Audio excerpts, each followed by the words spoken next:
All right, where'd your name come from? My name, MacPeelo. Well, I've been called Mac since I was a kid, for real. But my Uncle Polo died. You know what I'm saying? It kind of a spin off of that. So yeah, I just put it together and shit, just like that. So explain MacPeelo. Where does that break that down? I mean, well, they've been calling me Mac since I was a little kid, because I really had like the gift of gab. Like I always would talk to older women. I was always, you know what I'm saying, I was never afraid to talk and speak my mind and just say how I feel and kind of just be, you know what I'm saying, kind of be straightforward with it, but just say it in a way, kind of had a gift of gab. And then so they've been calling me Mac, like everybody called me Mac. But then, you know what I'm saying, my Uncle Polo died, I think in '08. And that was around the time where everybody was calling Polo Pilo, like Ralph Lauren Pilo, like Travis Porter would, you know what I'm saying, throw that. So I just kind of pretty much in a commemorance of him, you know what I'm saying, I kind of just put it together, and that's where I got MacPeelo from. Have you had any other rap names, or has that been your name the whole time? No, that pretty much been it. Now, where are you from? Well, originally I'm from Milwaukee, but we coming out the north, man. We coming out of North Atlanta for real, uptown. Okay. And how long have you been in Atlanta for? Shit, I say, man, most of my life for real. I would say all the way up to, I think I was in middle school when I came down here. I came down here, went to middle school. So ever since then, really, I got my name, you know what I'm saying, on the north side. Now, what's your opinion of the state of rap music in Atlanta right now? Man, I feel like you got so much variety now. I feel like Atlanta's more, like, it got more variety than ever. I feel like, because at the time it was a crunk era, and then before that you had the Kilo era, you know what I'm saying? But right now you really got a variety. They got the Migos, you got Thug, you got, you know what I'm saying, just different artists, and they really coming different. Like, everybody's sounding different for real, but it's all cohesive, so I think it's in a great state. Now, you were born in Milwaukee. Mm-hmm. And what age did you move to Atlanta? I say I moved to Atlanta when I was, I believe, about 11. No, matter of fact, no, I was 9. What was the reasoning for the move? Just I was getting in a lot of trouble. You know what I'm saying? Milwaukee kind of different. You know what I'm saying? Milwaukee is you know what I'm saying, you can get into trouble because everything is so small and compressed. So a lot of gangs. I kind of got caught up in all that. You know what I'm saying? As I was young and running around with my older cousins, just getting into trouble, doing too much for somebody my age. You know what I'm saying? So that's why my mom was like, "Nah, man, we finna get up out of here," because it really, really, you know what I'm saying, up there, it ain't really that many options. You know what I'm saying? Like, you really gonna have to, because that's all you see around you. You know what I'm saying? So paint the picture for us. What was it like for you growing up in Milwaukee? What was it like for you growing up in Atlanta? Well, Milwaukee, like, that's where, like, most of my family is. So, like, that's the hood, you know what I'm saying? That's where, like, you know, when you young and bad, you run around, you know what I'm saying, big cousin, you know what I'm saying, gangbanger. So you kind of want to follow in that footsteps. And you want to just be around breaking into cars and busting out windows of folks' house, just being dumb, being young, you know what I'm saying? Just like you know what I'm saying, all the kids in the hood for real, just, you know what I'm saying, just kind of reckless. That's what I would say. I kind of reckless, and then when I came to Atlanta, it was still kind of that, but in Atlanta, it's more opportunity. You know what I'm saying? You see more things. You can go to Lenox Mall and fuck around, see a big celebrity. You can. It's just more stuff to see. So, you know what I'm saying? You really want to, like, I guess anybody with a hustler mentality or a mind frame that, you know what I'm saying, want better for themselves. You know what I'm saying? This is the place to be, because it's like you can see it. It's at your disposal. You can actually make something happen in Atlanta. It's actually hope. Would you say you had a rough upbringing or no? Rough, I mean, knowing my circumstances, so I don't really look at it as rough. I just look at it as normal. I mean, I don't really know. I think it's normal for real. Okay. What type of student were you in school?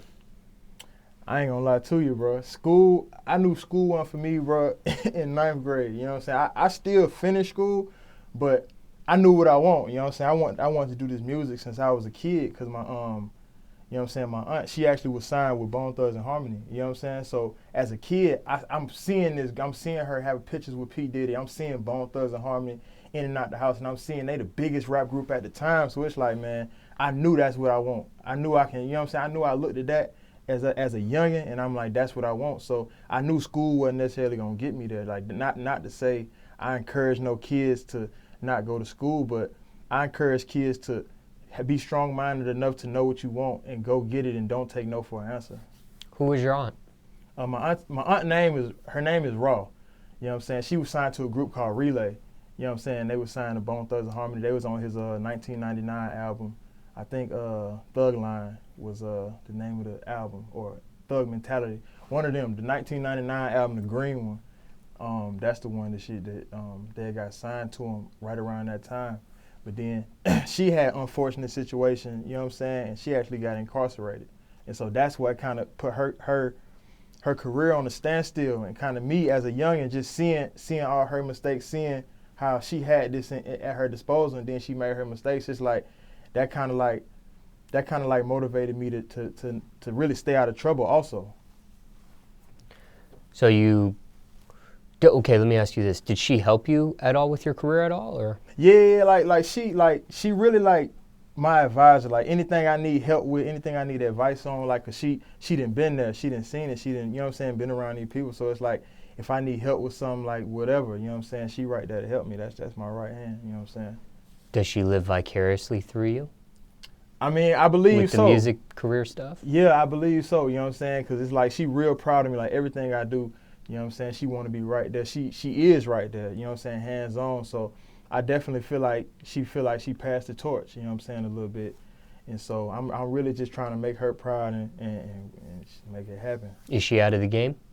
I mean, she's still doing her thing. She don't really rap too much, but you know what I'm saying, she still do her thing. She really right now into like more to promoting. She do promoting for clubs and different things like that. So it's like, but she's still hard though. She still go off. She in Milwaukee too? No, she here. Okay, Atlanta. Yeah, she here. Yeah, you know what I'm saying. So, man, that, like I said, that's one of my biggest inspirations into doing this music at all. So you graduated high school. Yeah. Did you try college? No. You know what I'm saying? I told my mama wanted me to graduate high school, and I wanted to do that for her. But even she knew that I wasn't, you know what I'm saying, that I knew I wasn't going to get to where I was trying to go through that school route. You know what I'm saying? And she even knew that. And she actually been a big support system. Like, my mama always, she down, you know what I'm saying? She ain't gonna tell me, no, you need to go to school for this, and no, you need to do this. Like, if this what you want to do, you can do it. And can't nobody tell you can't.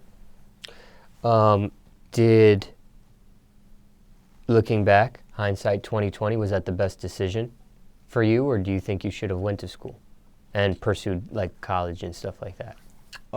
I mean, sometimes I'll be like, well, it probably would have been fun, you know what I'm saying, a fun experience just being on a school campus and probably playing football or basketball, because, you know what I'm saying, I was real good at football, you know what I'm saying. I kind of wasn't I liked playing basketball more, but I was better at football, you know what I'm saying. But, I mean, at the same time, I don't really have no regrets because of everything I didn't experience and everything, you know what I'm saying, everything I didn't see. And this is what I want to do, you know what I'm saying? When you know what you want to do, don't let nobody talk you out of it. You don't let nobody tell you, no, everybody want to do that. Or don't let nobody, you know what I'm saying, steer you away from your goal, you know what I'm saying? You got to go, you keep going until you can't go no more. Now, somebody watching this, listening to your story, and wants to pursue the music as well, do you advise them to try college, or do you advise them to skip college and just go straight into music as you did? I advise them to know themselves. You got to know yourself, because, like, you got to be real with yourself. You know what I'm saying? I was real with myself. I know what I can, what I can't do, and I'm the type of person, I'm going to make a way regardless. So if you know that you ain't that good at music, you got to be real with yourself. If you know you ain't that good at music, or you don't know the steps, or you ain't did the research, then you probably should go to school and get a backup plan. But if you sure yourself, you done did the research, you know what I'm saying, step by step, you got a plan and a goal, then, you know what I'm saying, I say go for it. Jobs you had growing up, if any? Man, I done worked everywhere. Wal-mart, Target, Zaxby's, Subway. I done worked everywhere, man. Cause like I said, I don't really take none of these jobs. I ain't never took no job serious. So I just maybe get hired, work there a week, and quit or get fired. You know what I'm saying? Like, you feel me? So I done worked at a lot of places, though. I ain't gonna lie to you. Why so many different jobs? Cause I can't keep one. I couldn't keep one. You feel me? Like, I knew dang what I wanted to do, so I never take it serious. Like, man, I'm not finna, you paying me, even if it ain't no amount of money you could pay me for my hour. That's how I think. You know what I'm saying? Ain't no amount of money, these $10 ain't worth my hour. So, yeah, I'm trying to make ends meet at the same time, but I'm a hustler, like I said, so I take that check and and shit, go buy an ounce or something. You feel me? Like, so it's like, man, I work somewhere about 2 weeks and then fuck it. You know what I'm saying? So.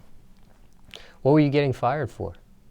Dumb shit. You know what I'm saying? I just, like, for the most part, it be like not showing up. Like, I just, you know what I'm saying? I won't call in, no call, no show. I guess that's what it called, no call, no shows. Cause shit, I just be doing something one day or recording in the studio or just doing whatever and be like, man, I'm not finna go there today. And I'm not finna call them folk neither. Cause like I said, I got a problem with, I sort of got a problem with authority. Like, you know what I'm saying? Like, I shouldn't have to call you. If I ain't trying to go, I ain't trying to go. You know what I'm saying? Whatever happened, fuck it. You know what I'm saying? That's just how I am. Maybe that ain't the right way to be, but shit, that's just what it is. Never thought it was selfish? Like maybe you should let them know, hey, I'm not coming in. They could reschedule, and work our way around your make an alternate plan? Shit, my mentality, fuck them folks. You know what I'm saying? Shit, for real. Yeah, fuck them folks. Like, they'll figure it out. Now let me ask you this. Any crazy stories dealing with any of those jobs? Anything out of the norm? Shit, I mean, I don't know if it's out of the norm, but man, I was young, man. When I was young, I think I was working at Zaxby's, man. I hit they register up every day. I don't know how they ain't, you know what I'm saying?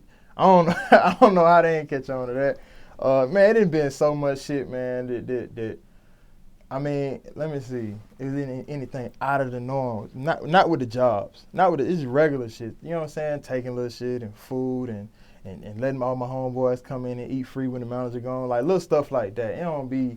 Ain't nothing too crazy with the jobs. Now, are both parents in your life? Yeah. Together or separated? No, they separated. What age were you when they separated? Matter of fact, it was right around the time when I moved to Atlanta. Like, you know what I'm saying? So yeah, around 10, 11-ish, you know what I'm saying? They separated for real, but I mean, I wasn't tripping on it. Shit, I mean, I got more Christmas gifts and some more shit. I wasn't tripping. So hasn't been hard on you or anything, the separation? No, cause at the end of the day, I'm kind of an old soul, you know what I'm saying? I'm the one who, you know what I'm saying, my folk, they always talk to me. They always give me the heavy stuff, and I always can understand because I've always been a logical type person. So it's like, if they tell me, yeah, this ain't working out because of X, Y, and Z, I can say, well, yeah, I understand that because I wouldn't put up with that neither. You know what I'm saying? So I was always the one who they can come to and have a heavy conversation with and can take it even at a young age. Are you the only child or do you have other siblings? No, I got 3 brothers. Are you the oldest? I'm the, I was the middle, but I got a younger brother. I got 2 younger brothers and 1 older brother. Anybody else in your family raps aside yourself or your aunt? Yeah, I mean, like I said, all my little cousins, they be rapping now, you know what I'm saying? So it's just like, but as far as taking it serious, you know what I'm saying? I'm pretty much the only one who really taking it serious. Have you collabed with any of them? Not yet, man. They scared to rap for me. Man. They're at that stage still. Yeah, because they know if they whack, I'm going to let them know they whack. You know what I'm saying? But I'm not going to discourage them. But if they know they got to come with it. Ever rapped with your aunt? Yeah, we got a song together. Actually, the first time I used to be shot a rap for her, I used to rap her raps when I was at school. You know what I'm saying? When I was at school, I used to come to school. Like I found her book, and I used to, you know what I'm saying, rap. And then, you know, she a female, so she rapping about female stuff. So I just flip it, you know what I'm saying, and rap it, you feel me? So I used to rap her rap. So when I finally came of age, you know what I'm saying, after she got out, and when it was time for me to rap for her, I was kind of scared to do it. So I stayed, when she was finna get out, I stayed up all fucking night writing different raps like, nah, that ain't hard enough. You know what I'm saying? Nah, that ain't hard enough. So it's like, shit, when I finally did get up the courage to spit one for her, you know what I'm saying, she was so happy, tears came to her eyes, like, you know what I'm saying, because it was like, you really did this because I inspired you, you know what I'm saying? So she was really, you know, proud. How long was she incarcerated for and for what? 6 years. I don't know if she wanna, you know what I'm saying, put it, but she was locked up about 6-7 years for real. So most of when I was young, she got out when I was around 16, 17, almost 18, I believe. So it was like during that time period, it's like I went from a child to almost a man. I was almost grown, so it's like, you know what I'm saying, a lot didn't change. Did her getting incarcerated stunt her career? Yeah, because she was out of here. Yeah, for sure. Now, what does your family think about your rap career? Man, everybody supported, man. Everybody behind me. You know what I'm saying? Everybody, Guap Feenz on their, you know what I'm saying, social media, they wear all the clothes, and you know what I'm saying, they support it. That's why it's like I'm not nothing without them. You know what I'm saying? That family support is like no other, because you know that's that real love. That's that unconditional love. So even if I fuck up, even if it's not, you know what I'm saying, no matter what, I know they gonna be there regardless. Have they seen you perform? Yeah, actually my mama, she just at the anniversary of my little brother, you know what I'm saying, at the anniversary of his death, my mama came out and seen me. I performed at, you know what I'm saying, I performed, and she came out and seen me, so it was love. Your brother had passed? Yeah, like, you know what I'm saying, my brother, I call him my brother, you know what I'm saying, we was best friends, you know what I'm saying, from I don't know when. Like, So not biological brother. Not biological brother, but, you know what I'm saying, my best friend, yeah, he got killed. And so at the anniversary of that, she came on out. Gun violence? Yeah. Sorry to hear that. Yeah. Now, in regards to your parents, what's the worst thing you put them through? Just doing dumb shit, man. Just keep on getting in trouble. I used to get in trouble for like I said, I used to be kind of reckless. So, you know what I'm saying, when I get in trouble for breaking, we used to, I don't know why we did this shit, but we used to break people's windows. Like, if they be home, I guess we thought it'd be funny to take a big rock and just break people's windows and run. You know what I'm saying? So just getting in trouble for little small stuff like that, and you know what I'm saying, that's pretty much probably the most I didn't put them through, having to spend a lot of money on fixing people's shit and you know what I'm saying, trying to talk to police and letting me out and all kind of shit like that. Did anybody catch you? Like, I know you know, threw the rock and ran, but did anybody like go outside, somebody's window you hit? And I mean, yeah, it used to be all that, you know what I'm saying? They used to Yeah. try to chase us down and do all kind of shit like that, but yeah, they done came out to me a couple times. Now, what's your message to the youth overall speaking? I mean, we talked about a variety of subjects in your upbringing, but just overall, what's your message to the youth? My message to the youth is, man, do what you want to do and be you. It's only one you. You know what I'm saying? That's what I feel like a lot of people don't realize that, like, they try to be so different that they not they self. You know what I'm saying? I feel like it's only one you. So if you be you, then you unique anyway. You know what I'm saying? So that's pretty much my message, man. You don't gotta be nobody else. You don't gotta be tough. You don't gotta live by nobody's standard. You can just do what you like, what you want to do. How did you get into rap music? What age were you? Man, rap music, I was young, man. Like I said, when my auntie was rapping, she had been rapping all my life. I knew she was rapping, so like me just being a fan of rap music, man, I got into that probably about 9, 10, around that age. Around the ATL move? Yeah, around the ATL move, because it's like it's all around you. You know what I'm saying? In Milwaukee, more people, I ain't gonna lie, when I was coming up in Milwaukee, more people was worried about gangbanging. You feel me? And so when I came here, everybody was rapping. Everybody at lunch table, everybody beating on the desk, everybody rapping, everybody got 6X tall tees on and jabos and felines. You know what I'm saying? Everybody wanted to be the franchise boy. Like, everybody was rapping. That was the thing, you feel me? So it's contagious. Any musical influences? Anybody that inspired you? As far as artists? Yeah. Man, I got a lot, man. Actually, I was influenced by the old stuff though, like Pimp C, Bun B, like they just deliver. Like that's what catch my ear, delivery. You know what I'm saying? So I like Pimp and Bun and 8 Ball and Ice Cube and rappers that got that delivery, Eazy-e, Pop. You know what I'm saying? That's what attached me to music. You know what I'm saying? Like, they delivering what they talking about. Have you had a chance to meet any of those guys? Nah. Now, how many years would you say you've been perfecting your craft for?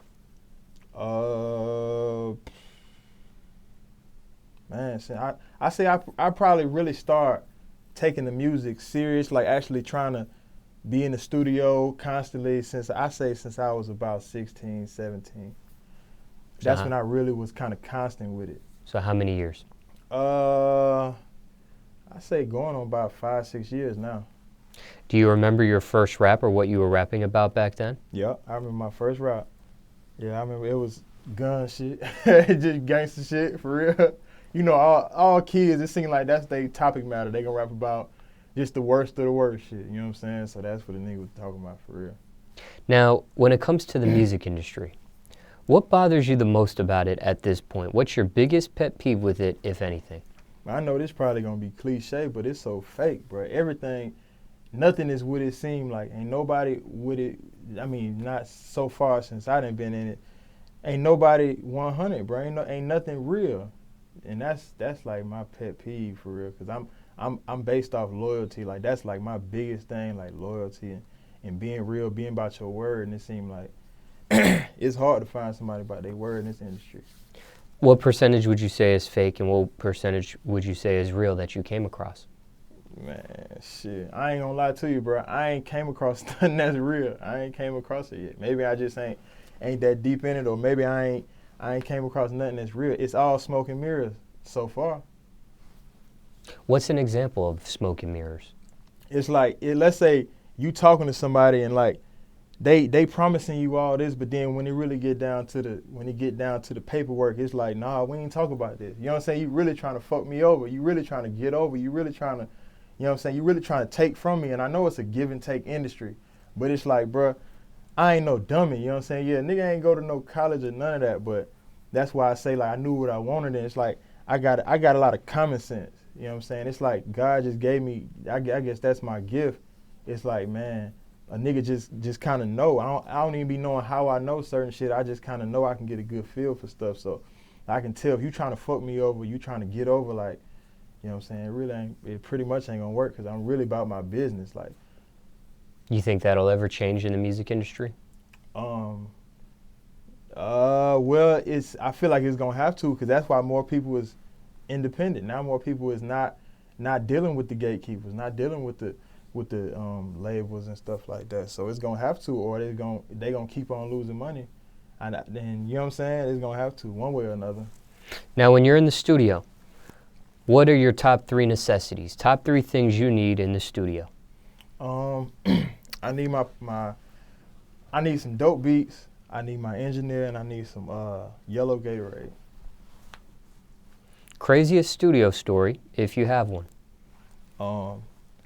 Craziest studio story. I was in, I don't want to say the name of the studio, but it was one of them studios where it's a lot of different studios within one big building. Rooms? And a lot of different rooms and shit. So I'm hearing niggas arguing back and forth like outside the studio. So we turn the music, I'm like, what the fuck? So as I'm like finna go outside to see what the fuck going on. Soon as I walk outside, bullets start flying. I'm seeing like the shit, boom, like they shooting at each other from this room over here, this room over here. They shooting at each other. As soon as I walk out, it's just like I damn near feel the shit go past me. You feel me? So this is happening inside the studio? Inside this, you know, it's a big, you know how big buildings be, right, with like a lot of different studios in it. It was like rooms and stuff. Yeah, a lot of different rooms. You know so this is happening outside, I guess, the rooms. Yeah, outside. But the inside rooms, the studio. Inside the building. Inside the compound. Yeah. Not outside. Yeah, so yeah, that was probably the craziest studio story I didn't, cause I was like, whoa, what the fuck? Yeah. Did you get a refund on the time, or? I don't even. Did you ever go back? I don't think I've been back to that motherfucker. I'm like, yeah, y'all hot. I can't fuck with it. Now, I'm sure you come across a variety of beats. Mm-hmm. Has there been any beat that you received that you passed on that became a bigger song for somebody else? Yeah, Roscoe Dad's "Sexy Girl" anthem beat. You had that first? Yeah, I had that beat first. And cause my producer, a lot of time my producer used to work with him a lot. You know what I'm saying? So, it may have been, I don't know, cause we used to record at the same place. So it's like shit. It might have been all in the same. It might have been his batch. I can't remember, but I know it was I was supposed to record to that beat, and then he ended up using it, and the shit ended up being a big song. What's the realest song you ever wrote so far in your catalog of music, speaking of songs?